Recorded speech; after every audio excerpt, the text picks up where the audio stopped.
शिलोंग की माताजी का भी बयान आया है कि कोई तांत्रिक क्रिया भी मौजूद हो सकती है उनके मर्डर में, क्योंकि मंगल दोष भी था दोनों का, चाहे वो सोनम हो या राजा हो। आपकी क्या राय है इस बारे में, और राजा की माताजी ऐसा क्यों बयान दे रही हैं? क्योंकि दोनों का मंगल दोष था और शनि, बहुत ज्यादा शनि भारी था सोनम के ऊपर। तो बोला था पूजा पाठ करवाने का, तो उनके घर वालों ने बोल दिया कि हम लोग ने पूजा पाठ करवा चुके हैं। अब उन्हें करवाई नहीं करवाई, या फिर उनके क्या पता नहीं है कुछ भी, कैसा क्या बोल सकते हैं उसमें।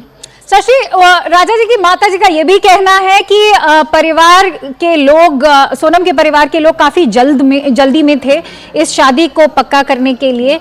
अभी अभी उनके भाई गोविंद रघुवंशी ने भी बयान दिया है कि क्योंकि वो तो पंडित लोगों ने जो भी मुहूर्त दिया उसके हिसाब से उनकी शादी की गई है।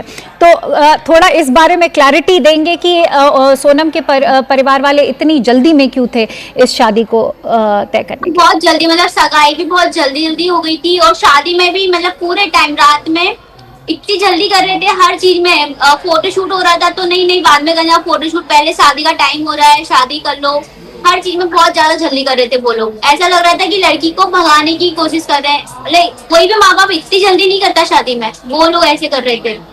उन्होंने ये भी कहा है कि ये शायद एक नरबलि भी हो सकती है, क्योंकि अभी अभी हमारी न्यूज़ 18 की बात हुई है राजा रघुवंशी जी के भाई से भी। उन्होंने ये बात बताई है कि इसको नरबलि भी कहा जा सकता है, क्योंकि पीछे से वार हुआ था, उनके ऊपर माला भी चढ़ाई गई थी, और क्योंकि वो लोग कामाख्या गए थे जहां पे नरबलि होती है या बलि चढ़ाई जाती है। तो ये सब चीजें हैं जिनसे और शक हो रहा है राजा रघुवंशी और आपके पूरे परिवार को कि ये एक तांत्रिक हत्या भी हो सकती है।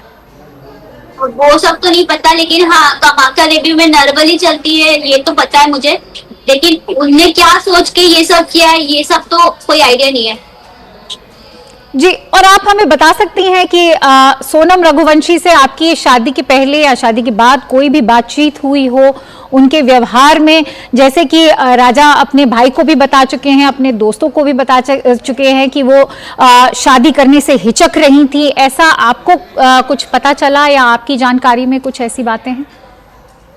सगाई के बाद उन लोगों की ज्यादा बातचीत नहीं होती थी, मतलब राजा ने उसको फोन भी कर दिया था, वो फोन नहीं उठाती थी, उठाती थी, बात होती थी, ज्यादा नहीं होती, 5-10 मिनट होती थी, रख देती थी phone.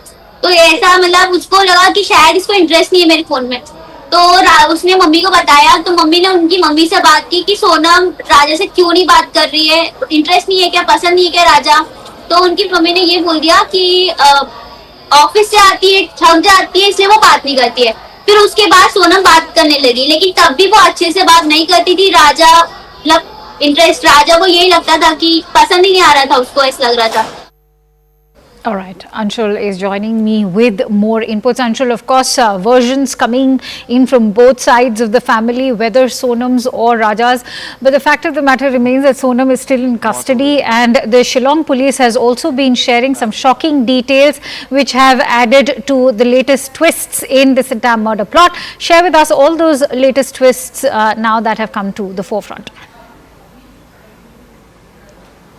Well, yes, but first of all, there has been no evidence that the Shillong police has been able to gather regarding the claims that have been made from the family of Raja Raghuvanshi regarding any kind of black magic. This is just a thought that might have come in the head of a very sad and depressed mother who has just lost her very young son. But if we speak about the scientific evidences that has been gathered by the Shillong police, these are very incriminating in nature.